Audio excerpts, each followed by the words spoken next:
आई India के विशेष कार्यक्रम कभी कभी कभी शायर में आप सभी दर्शकों का एक बार फिर स्वागत है।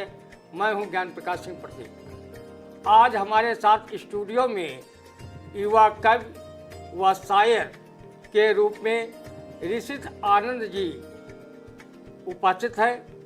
मैं ऋषित आनंद जी का स्वागत करता हूं कि वो मेरे स्टूडियो में आए और आज हम अपने दर्शकों से को बहुत सी अच्छी इनकी कविताएं, गज़ल, नज्म सब कुछ सुनवाएंगे और बहुत ही आकर्षण की इनकी एक कविता इन्होंने शिव स्त्रोत जो लिखा है वाकई में काबिले तारीफ़ है। मैं चाहूँगा ऋषित आनंद जी पहले शिव स्त्रोत आप हमारे दर्शकों को सुनाएं, बहुत अच्छा लगेगा। आई इंडिया के सभी दर्शकों को मेरा नमस्कार। सावन के इस पावन महीने में मैं आपको एक शिव शक्ति पूजा सुनाने जा रहा हूँ। मेरा आपसे अनुरोध है कि इस शिव शक्ति पूजा को पूर्ण रूप से सुनिएगा और भगवान शिव को अपनी कामनाएं अर्पित कीजिएगा। सदाशिव की ज्योति जग संहार के बाद भी जलती है, प्रखर प्रकाश से जिनके जग में हर एक पुण्य ज्योति जलती है। कोटि कोटि नमन मेरा गंगाधर को, जो महान है गहन है करते बह का दहन है। जिनकी चटाओं से भागीरथी को अपनी राह मिलती है, जिनके अनुराग आशीष से रवि अंशु को गति मिलती है। शत शत नमन मेरा चंद्रशेखर को, शशांक लिए अपना सारा तेज जिनके शीश पर विराजमान है। नागों के राज नागराज वासुकी, जिनके गले का हार है। बारंबार नमन मेरा नीलकंठेश्वर को, जिनके कंठ में कालकूट का गरल रुक जाता है। एक संकेत पर पवन प्रवाह और मुट्ठी में काल रुक जाता है। कोटि कोटि नमन मेरा आशुतोष शिव को, डमरू ध्वनि से जिनकी सकल संसार चलता है। नाम जब से जिनकी मेरा श्वास चलता है। शत शत नमन मेरा शंकर को, जिनका जाप भूखा कणकण करता है। अनिल वरुण पवन शंकर शंकर करता है। बारंबार नमन मेरा रामेश्वर को, नाम जिनका राम का आधार है। जो स्वयं भी प्रिय जिनको राम नाम है। रुद्र अवतारों में रुद्रांश, जो स्वयं श्री हनुमान है। कोटि कोटि नमन मेरा त्रिलोकी नाथ को, जो संपूर्ण संसार का आधार है। तृतीय नेत्र जिनका न्याय का धार है। शत शत नमन मेरा भोलेनाथ को, जिनके हृदय में करुणा दया का सिंध है। अलंकार जिनकी देह पर दहन देह की राख है। बारंबार नमन मेरा पशुपति नाथ को, जग कल्याण हेतु अतुलनीय जिनका त्याग है। योगियों के योगी योगीधिराज आदि योगी है वो। अष्ट सिद्धियों नौ निधियों के दाता रूप जिनका नटराज है। कोटि कोटि नमन मेरा अंधकासुर सूदन को, जो काल के काल महाकाल रूप विकराल हैं। जो अजन्मे अविनाशी हैं, जिनका ना आदि न अंत है। चरणों में जिनके सृष्टि का आदि सृजन है। शत शत नमन मेरा भूतनाथ को, जो पंचभूतों के नाथ हैं। अपने भक्तों के प्रिय भोलेनाथ हैं। बारंबार नमन मेरा गणनाथ को, जिनमें सभी धाम तीर्थ का पुण्य फूलता है। समस्त वेद पुराण का सार बसता है। कोटि कोटि नमन मेरा महादेव को, जिनके समक्ष चुकाए शीश सुर जाति खड़ी है। ध्यान में जिनके लीन दैत्य दानव असुर जाति खड़ी है। चर अचर जीवित मृत सब में इनका वास है। ऐसे दया निधान को बारंबार मेरा प्रणाम है। ऐसे दया निधान को बारंबार मेरा प्रणाम है। कितना अच्छा शिव स्त्रोत सुना रहे थे ऋषित आनंद जी।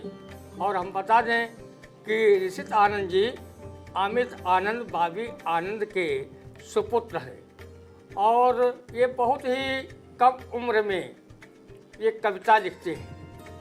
जैसे होनहार बिरवान के हो चीकने पात। और जो होनहार बच्चे होते हैं उनके पाँव पालने में ही दिखने लगते हैं। ऐसे ऋषित आनंद जी हैं। ये बहुत कम उम्र से यानी 9-10 साल की उम्र कक्षा 6 से ये अपनी कविताएं लिख रहे हैं। ये हिंदी में भी लिखते हैं, उर्दू में भी लिखते हैं और अंग्रेजी में भी लिखते हैं। इनको और थोड़ा थोड़ा गुरुमुखी का भी ज्ञान है इनको। तो ये कई भाषाओं पर ये अपना लिख रहे हैं और बहुत ही और पढ़ने लिखने में भी बहुत अच्छे हैं। जिस प्रकार ये कवि और शायर अच्छे हैं वैसे पढ़ाई लिखाई में भी अच्छे हैं। आगे इनके बारे में हम और बताएंगे। तब तक हम चाहेंगे कि ऋषित आनंद जी कोई अपनी रचना, चाहे गज़ल, एक आप गज़ल बहुत एक बार आपने सुनाया था, कुछ तो इन फिजाओं में आज एक पैगाम है, कुछ तो इन बरसातों में एक एहसास बेलगाम है। बहुत अच्छी आपकी गज़ल है। हमारे दर्शकों को अगर वो सुना दें तो बहुत दर्शकों को आनंद आएगा, उसको समझेंगे, सुनेंगे और वाह वाह करने से वो भी नहीं चुकेंगे। भाई ऋषित आनंद। बिल्कुल बिल्कुल। सावन का महीना है, बरखा का महीना है, इसी पर कुछ तो इन फिजाओं में आज एक पैगाम है, कुछ तो इन फिजाओं में आज एक पैगाम है, कुछ तो इन बरसातों में एक एहसास बेलगाम है कि बरखा का आना बादलों के कुछ नगमे गाना और इन हवाओं के यूं ही कुछ हल्के हल्के से गुनगुनाना। आज रात की खामोशियों में भी एक रागिनी है, आज रात की खामोशियों में भी एक रागिनी है, अंधेरों में चमकती बिजली की भी एक चांदनी है कि मासूम रहा बामे फलक एक अरसे से, कि मासूम रहा बामे फलक एक अरसे से, अब शराफत का मौसम जा रहा धीरे से। मानो आज आसमान कुछ कहना चाहता है, मानो आज आसमान कुछ कहना चाहता है, जो रह गए अरमान फलक आज बताना चाहता है। सरगोशियों का वक्त अब अतीत हो चुका है, सरगोशियों का वक्त अब अतीत हो चुका है, इजहार के अल्फाजों का दौर अब आ चुका है। रातें कुछ और सलोनी हो रही, बरखा कुछ करीब आ रही कि अच्छे। धन्यवाद। रातें कुछ और सलोनी हो रही, बरखा कुछ करीब आ रही। बहुत बारिश पर बहुत अच्छी इन्होंने अपनी कविता पढ़ी। हमारे दर्शकों को आनंद आया होगा, क्योंकि आनंद क्यों ना आए, क्योंकि ऋषित आनंद जी सुना रहे हैं और बहुत अच्छे ढंग से सुना रहे हैं, और थोड़ा और तेज करके आवाज़ सुनाएंगे तो और आनंद हमारे दर्शकों को आएगा। और हम बता दें कि ये हिंदी, अंग्रेजी, उर्दू में तो कविताएं लिखते ही हैं, उर्दू में ये गज़ल लिखते हैं, नज़्म लिखते हैं, शेर लिखते हैं, रुबाइयाँ लिखते हैं। बताइए, कम उम्र में इन पर सरस्वती जी की साक्षात कृपा है जो इन पर बरसाती हैं, और बहुत अच्छी अच्छी रचनाएं इनके कलम से निकल रही हैं। इनके दिल दिमाग में इतने शब्दों का अक्षय भंडार भरता जा रहा है। ये बहुत ही नाज का विषय है। हम लोग बहुत ही गौरवान्वित हो रहे हैं कि हमारे नगर में ऐसी ऐसी प्रतिभाएं मौजूद हैं, ऋषित आनंद जैसी, और हम ये निश्चित रूप से हमारे ज़िले का नाम ये रोशन करेंगे, इसमें कोई संशय नहीं है। हम चाहेंगे हमारे दर्शकों के लिए, जो आपको अपनी कविता अच्छी लगती हो, गज़ल अच्छी लगती हो, नज़्म अच्छी लगती हो, रुबाई अच्छी लगती हो, कोई भी हो, आप सुनाएं। ज़िंदगी की कई सारी कुछ रूखी हकीकतें रहती हैं, और ज़िंदगी ने मुझे उसको देखने का, एक बहुत करीब से देखने का मौका दिया।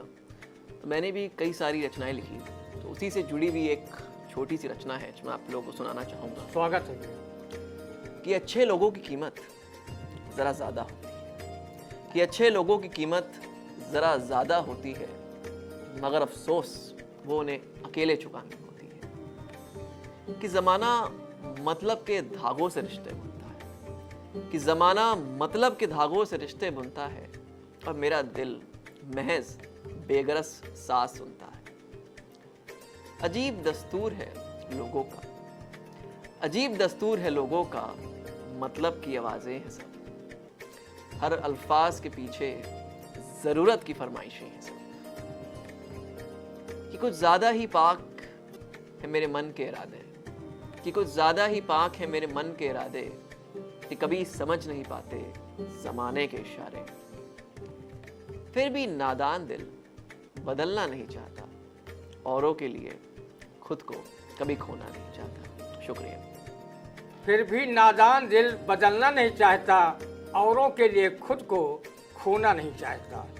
कितनी उम्दा इन्होंने अपनी नज़म पढ़ी और बहुत आनंद आया होगा। और हम बता दें कि ये अमित आनंद बॉबी आनंद के सुपुत्र तो हैं ही, और इनको सबसे ज़्यादा प्यार दुलार बाबा से मिला है। और बाबा को इस सीतापुर का बच्चा बच्चा जानता है। चंद्रमोहन आनंद जी को, ये उनके पौत्र हैं और बड़े प्यार दुलार से बाबा ने इनको पाला पोसा है। और इनमें जो संस्कार परिवार के होने चाहिए वो सब उनके दिए हुए संस्कार हैं। और 12 पुत्र पिता के धर्मा, खेती उपजे अपने कर्मा, तो ऐसा नहीं है।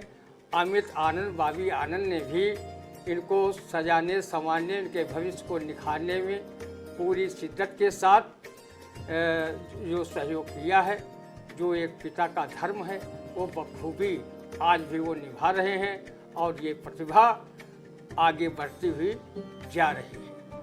तो ये हमारे ज़िले का नाम जरूर रोशन करेगी, ऐसा सभी लोग कहते हैं। हम चाहेंगे कि इसी कड़ी में कोई आप और भी रचना सुनावें, ताकि हमारे श्रोताओं को भी आनंद मिले और वो इनको समझें, और नई पीढ़ी को सबसे ज़्यादा ये सीखने का मौका मिले कि देखिए आज हमारे उम्र का लड़का ऋषित आनंद जिस भाव से सुना रहा है, जिन शब्दों को की माला पिरो रहा है साहित्य में, ऐसी हम भी पिरोएं, तो उसके लिए ये उनके लिए आइकान बन के उभरे। मैं यही चाह रहा हूँ और वो अपनी कोई रचना पेश करें। तो दोस्तों, ज़िंदगी हमें कई तजुर्बे देती है, कुछ अच्छे कुछ बुरे, मगर ज़रूरी ये है कि हर तजुर्बे का कोई एक टुकड़ा हमेशा अपने अंदर समेट के रखना चाहिए। क्योंकि आखिरकार ज़िंदगी में आखिर में क्या ज़रूरी रहता है, वही कुछ तजुर्बे, वही कुछ लम्हे जिनको हमने अपने अंदर समेट कर रखा होता है। ज़रूरी नहीं कि सब अच्छे हों या सब बुरे हों। एक तजुर्बा होता है, एक तजुर्बा एक सीख होता है। मैंने भी किसी एक तजुर्बे से जुड़ा हुआ ही कुछ लिखा। मैं इस रचना को सुनाने के साथ साथ आपको समझाना भी चाहूँगा। आइए सुनते हैं। ये साजिशों का मौसम है, ये साजिशों का मौसम है, बेजुबां सा इसका हर लम्हा है। ये साजिशों का मौसम है, बेजुबां सा इसका हर लम्हा है। ये अंदाज़े हुरूफ है कैसा कि खामोश सा हर लफ्ज़ है। अंदाज़े हुरूफ यानी कि लफ्ज़ों का खेल है ये, और लफ्ज़ों का ऐसा खेल है कि इसका हर लफ्ज़ खामोश सा लगता है। और साजिशों की पुरानी रिवायत है कि वो खामोशी से आती हैं और काफ़ी कुछ कर जाती हैं। तो उसी पर ये लिखा है, ये साजिशों का मौसम है, बेजुबां सा इसका हर लम्हा है। ये अंदाज़े हुरूफ है कैसा कि खामोश सा हर लफ्ज़ है। ये शतरंज सी ज़िंदगी है, हर रकीब पर हबीब का नकाब। रकीब माने दुश्मन होता है और हबीब माने दोस्त, यानी कि हर दुश्मन ने दोस्ती का नकाब लगा रखा है। ये शतरंज सी जिंदगी है, हर रकीब पर हबीब का नकाब। जमाना निगलता है मुस्कान जैसे कनक को सीमाब। हवाओं में अफवाहें हैं महज रुसवाइयों की, हवाओं में अफवाहें हैं महज रुसवाइयों की। सच की आवाज है फकत सरगोशियों से। हर अहदे वफा फरेब का लिबास है। अहदे वफा यानी कि कोई ऐसा वादा जिसको निभाना चाहिए था लेकिन फरेब माने जिसको ना निभा पाए। तो हर एक वादा हर अहदे वफा फरेब का लिबास है। होना नहीं बेगरस लोगों का रिवाज है। ये आवाज़े सलासिल, ये कफस, ये अल्फाज। आवाज़े सलासिल मतलब जो आवाज़ बेड़ियों से आती है, कफस यानी कि कोई पिंजरा। तो ये आवाज़े सलासिल, ये कफस, ये अल्फाज चाके दिल करता है नाराज ज़बां का हर अल्फाज। चाके दिल यानी कि कोई ज़बान जब नाराज़ होती है तो गुस्से में, नाराज़गी में हम किसी भी अल्फाजों का, हरफों का यूज़ कर लेते हैं, उपयोग कर लेते हैं, मगर वो दूसरे का दिल तोड़ देती है कई बार। तो ये आवाज़े सलासिल, ये कफस, ये अल्फाज चाके दिल करता है नाराज ज़बां का हर अल्फाज। कुछ वक्त का हर किसी से क्या लाना है, सुनिएगा, कुछ वक्त का हर किसी से क्या लाना है, फिर वक्त के साथ हर रंग बदल जाना है। शुक्रिया। कुछ वक्त का हर किसी से एक याराना है, फिर वक्त के साथ हर रंग बदल जाना है। और आपने सुना बहुत सी अच्छी गज़ल। और हम आपको बता दें कि ऋषित आनंद ने यहाँ अपनी जो शुरुआती शिक्षा है वो रेजेंसी स्कूल में प्राप्त की। इसके बाद वो लखनऊ सीएमएस जो है city Montessori school Gomti Nagar से इंटर तक की पढ़ाई प्राप्त हुई और अब ये चिकित्सा क्षेत्र में अपनी उपलब्धि हासिल कर रहे हैं। बहुत अच्छे ऋषितानंद जी, और इन्होंने शुरुआत से लेकर के जितनी भी इन्होंने पढ़ाई की उसमें अव्वल ही रहे, बहुत अच्छे नंबरों से उत्तीर्ण होते रहे। और हम चाहेंगे कि ईश्वर उनका भविष्य और उज्जवल करे और जिससे हमारे जो है नगर का, सीतापुर नगर का नाम पूरे भारत में रोशन हो, देश दुनिया में रोशन हो। और हम चाहेंगे अपनी कोई अगली रचना, कभी कभी कुछ ज़्यादा पाने की इच्छा में कुछ ज़रूरी खो देता हूँ, मैं अपने कल के लिए अक्सर अपना आज छोड़ देता हूँ। ये इनकी रचना बहुत अच्छी रचना है, हमने सुनी है एक बार, और हम चाहेंगे कि हमारे दर्शकों ने हो सकता न सुनी हो तो उनके लिए ये पेशे खिदमत है। तो ये बहुत ही खूबसूरत रचना है। कई बार क्या होता है कि ज़िंदगी में कुछ ऐसी बातें होती हैं कि आप हर किसी को नहीं बता सकते, और कहीं ना कहीं आपको ज़िंदगी में कई चीज़ों से, ज़िंदगी में बाहर नहीं मगर ज़िंदगी के अंदर, अपने मन के अंदर जूझना पड़ता है। और उसमें कोई बुराई नहीं, क्योंकि यही सब बातें, यही सब तजुर्बे होते हैं जो आपको अंदर से ताकतवर बनाते हैं और ज़िंदगी में आगे बढ़ने की प्रेरणा देते हैं।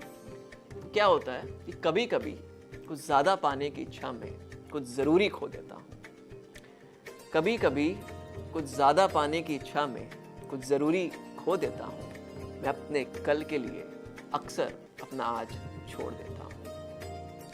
कई ऐदे मरासिम हैं मेरे, ऐदे मरासिम यानी कि कई जानने वाले हैं, कई ऐदे मरासिम हैं मेरे मगर हर एक अपना नहीं, कई ऐदे मरासिम हैं मेरे मगर हर एक अपना नहीं, और अपनों से भी हर बात खुल के मैं कहता नहीं। मुझे अपने जज्बात बताना नहीं आता, मुझे अपने जज्बातों को बताना नहीं आता, छिपाना आता है। अल्फाज होते हुए भी शिकवाए गम को अंदर ही दबाना आता है, अल्फाज होते हुए भी शिकवाए गम को अंदर ही दबाना आता है। दर्द में भी मुस्कान का नकाब पहन के बताता हूँ, दर्द भी मुस्कान का नकाब पहन के बताता हूँ, जो असली है राज उन्हें आंखों के पानी में बहाता हूँ। मेरी हरकतों को मेरे हालातों के तराजू पर तोलो, मेरी हरकतों को मेरे हालातों के तराजू पर तोलो, अपनी मेरी नाराजगियों को जरा वक्त के हिसाब से मोलो। शुक्रिया। मेरी हरकतों को मेरे हालातों के तराजू पर तौलो, अपनी मेरी नाराजगियों को जरा वक्त के हिसाब से मोलो। मेरी हरकतों को मेरे हालातों के तराजू पर तौलो, अपनी मेरी नाराजगियों को जरा वक्त के हिसाब से मोलो। बहुत ही अच्छी भावपूर्ण रचना इन्होंने सुनाई, हमारे दर्शकों को बहुत ही आनंद भी आया होगा। और जिसमें जो साहित्य है, भाव भाषा की गहराई है, उसको भी पारखी साहित्यकारों ने, कवियों ने, शायरों ने भी खूब समझा होगा। और जो नए नवोदित कवि हैं, शायर हैं, उनके लिए भी ये इनकी कविताएं समझने के लिए मील का पत्थर है। आप लोग भी इसी प्रकार अपनी भी कविताओं में थोड़ा अपने को तराशें, और ये मंच हमेशा कवियों और शायरों को समय देता है ताकि उनकी प्रतिभा निकल करके पूरे देश में फैले। हमारे सीनियर भी कवि आते हैं और नवोदित भी कवि आते हैं। सबको दोनों को सम्मानजनक तरीके से आई इंडिया मंच देता है, और अभी तक सैकड़ों कवि और साहित्यकार इस मंच से अपनी रचनाएं सुना चुके हैं और समाज और देश को एक दिशा देने का काम अपने कविताओं के माध्यम से कर रहे हैं और किया है। मैं बहुत बहुत बधाई देता हूँ किसी शायर की इस शेर से कि ऋषित आनंद जी आगे और आगे बढ़ें। खुद ही को कर बुलंद इतना कि हर तकदीर से पहले खुदा बंदे से खुद पूछे बता तेरी रजा क्या है। हम अपने दर्शकों से अपील करते हैं कि अगर उन्होंने आई इंडिया चैनल को सब्सक्राइब न किया है तो कर लें, कमेंट करें, लाइक करें। जय हिंद, जय भारत।